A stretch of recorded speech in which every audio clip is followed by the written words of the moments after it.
Oh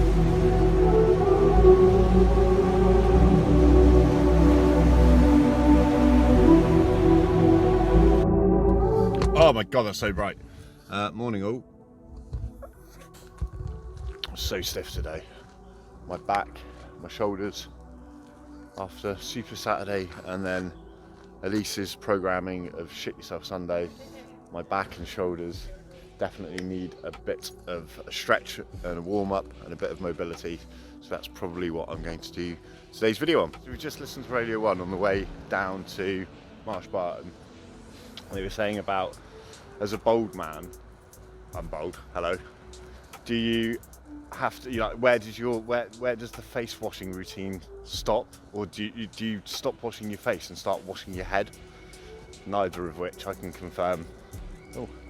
Oh, I'm trying to help. You love me. No. Oh no, you're getting the dog. I'm trying to help. He's tied you up. And we were talking about skincare, and you don't wash your face. No, I do wash my face. You don't like to wash your face ever? No, I just can't be bothered with like elaborate skincare routines, which I know I'm gonna like pay for.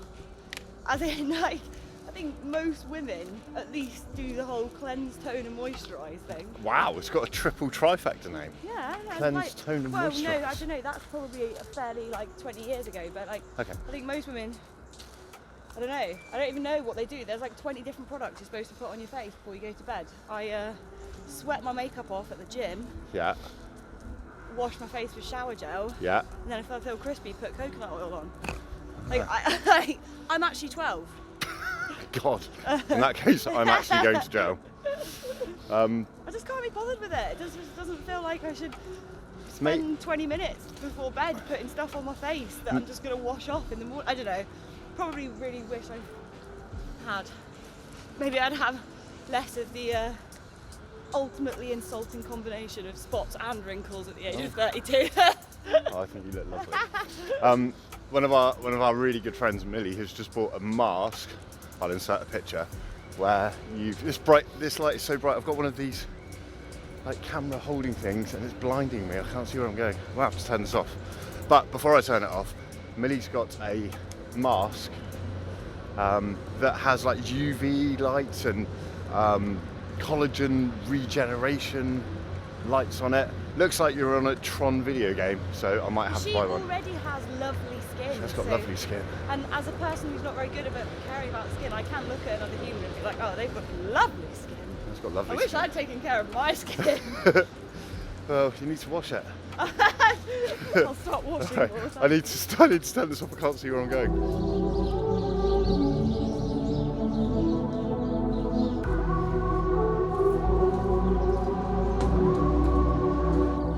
So one of the things that's taking a little getting used to is holding a camera setup and kind of talking to myself whilst other people look inquisitively at what I'm doing. But one thing I wanted to capture was how beautiful 7 AM is when you live in a place as I do down in the southwest. I mean, if you have a look around, you like it as well, don't you, Oz? A few times this week I've joined Elle in getting up early and walking her to school, which usually means leaving home at 5:30 in the morning and having about an hour and a half's round trip. It's such a beautiful way to start the day,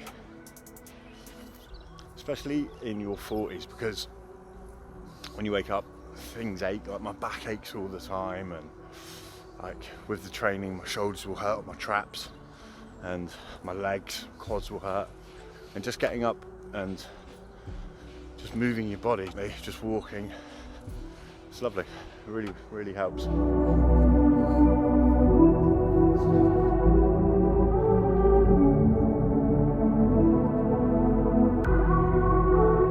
think on the subject of mobility, I'm going to spend the next couple of days just maybe recording some of my warm-up, my mobility and my stretching routine. Dan recommended a really good app called GoWOD, which a lot of the Crossfit athletes use to get themselves ready for a workout of the day, or just to keep themselves in shape. How happy this dog is. So yeah, I might just show you a daily routine and show how in your 40s, how I kind of prepare myself and get rid of some of the aches and pains that come with age. So cool, someone's just decorated these stones and just left them. I don't know why they've left them really. Some pretty dope ones. Like this shell. He seems to be taking an interest. Most important one of all. One of the key parts of being an athlete in your 40s, of course, is maintaining a really healthy diet. You know, absolutely vital. Hi, can I take one, please? Yeah, can I have a double sausage and egg McMuffin meal, please? Yeah, what drink do you want with that one? White coffee, please. Yeah, anything else for you? No, that's it, thanks. Check your screen, make way to the window for me. Thank you.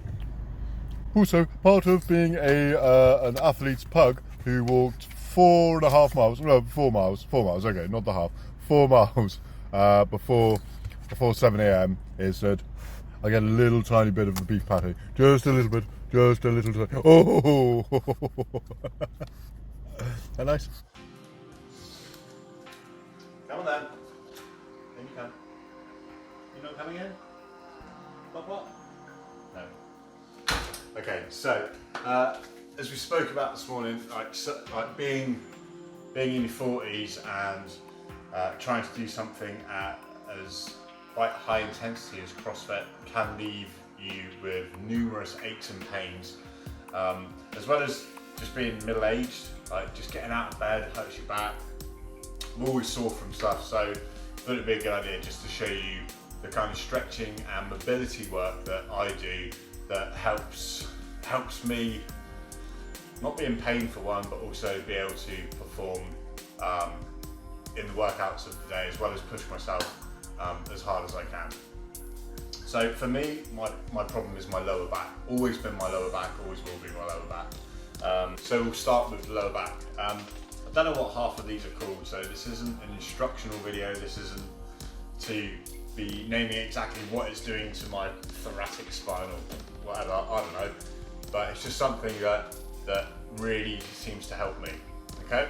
So the first one that I go to is always focused on the lower spine. And it's knees right up to my chest. I usually just hold this for about 30 seconds each side.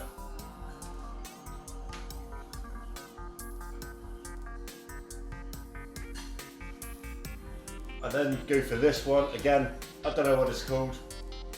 Google it, just Google it. But essentially I have my lying leg flat down.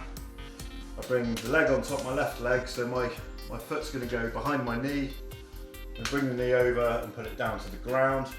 I'm gonna take this arm right behind me. And again, I hold that for about 30-40 seconds on both sides.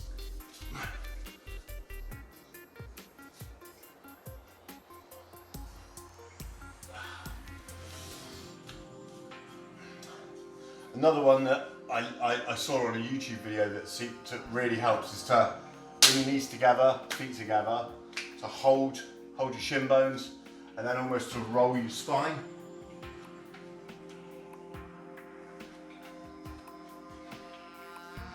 And just you can feel your spine almost popping the whole way through.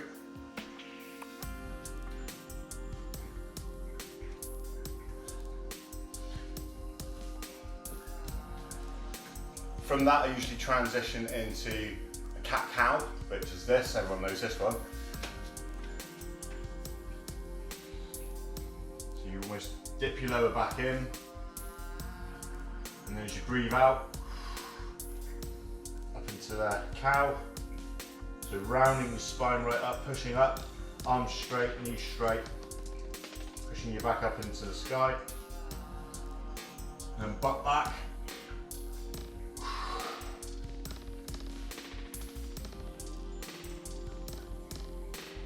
Again for about 30-40 seconds, I'll do all of these about 3 times through. After that, we move into, or I move into the world's best stretch, which is, this one feels great, and it's into a plank position, high plank position. Your hands are underneath your shoulders. You take your right leg, for example, and put it on the outside of your right hand. You then bring your knee down to the floor, foot's flat on the floor. Take this, your right arm, bring your elbow down to the ground as much as you can, driving your hips down, and then reach up to the ceiling.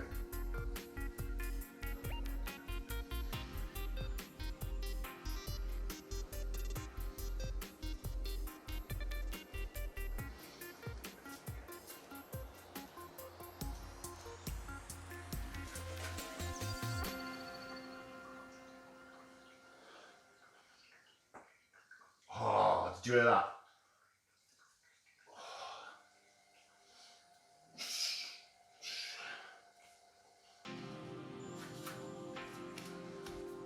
You come in, buddy? Come in, Papa. Good boy.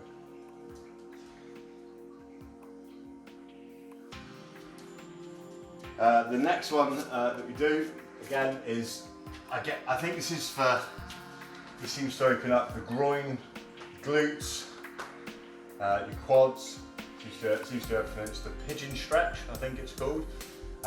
So again, bring your left leg up and under, drive the other leg straight, drive your hips into the ground and hold. So it's worth checking out the McGill Big 3, which is like for core stabilization and mobility, and for, I think it's for activating your core. Again, it's something that Elise and I do when we're going through our mobility and our warm-ups before most classes. See if I can remember it. So the first one is you lay flat on your back, and again, you need to Google this because I don't know what I'm going on about. This is just what feels good to me. But on this one, you take your knees flat like this, feet flat on the floor. Take one foot and cross it over the other, over on top of your knee. Then get your hands and you grip underneath this thigh and pull back. Lay flat on the ground. Oh, it feels good. I say it feels good, it wrecks, but it will feel good. Oh. Now on the other side. Oh.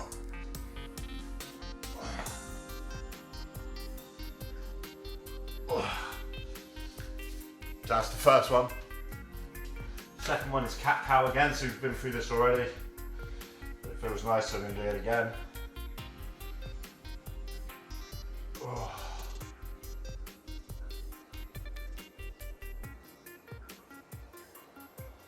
And then the next one is called, I think it's called bird dog. And it's where all four, I think you need a neutral spine, so make sure that you're not curved in, like straight but neutral spine. And you take alternating hands and legs and point with your heels and your fingers 10 times on each side.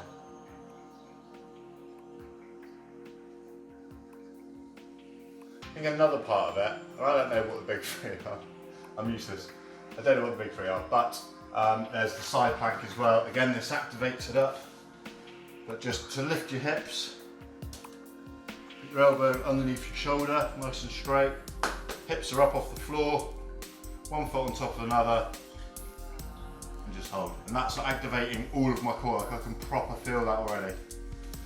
And then on the other side,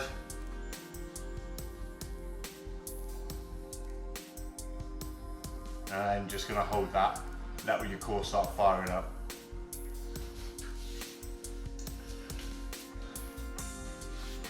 Another great bit of equipment just for rolling everything out on is a good old foam roller. If you haven't got one of these, it's well worth having one. There's usually some at the gym, usually find them around, or they're on Amazon for like a tenner. And again, it's just great just for for rolling everything you can on. Anything that's tight or sore. For me, it's usually back.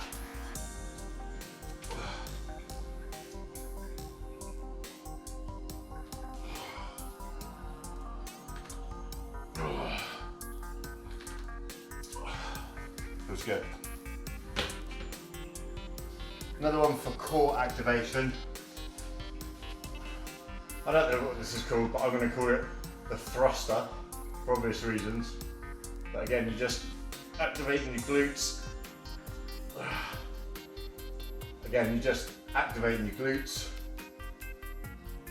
pushing up to the sky.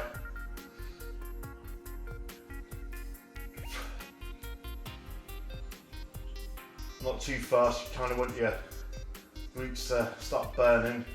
You're not in a porno, so there's no need to go fast. And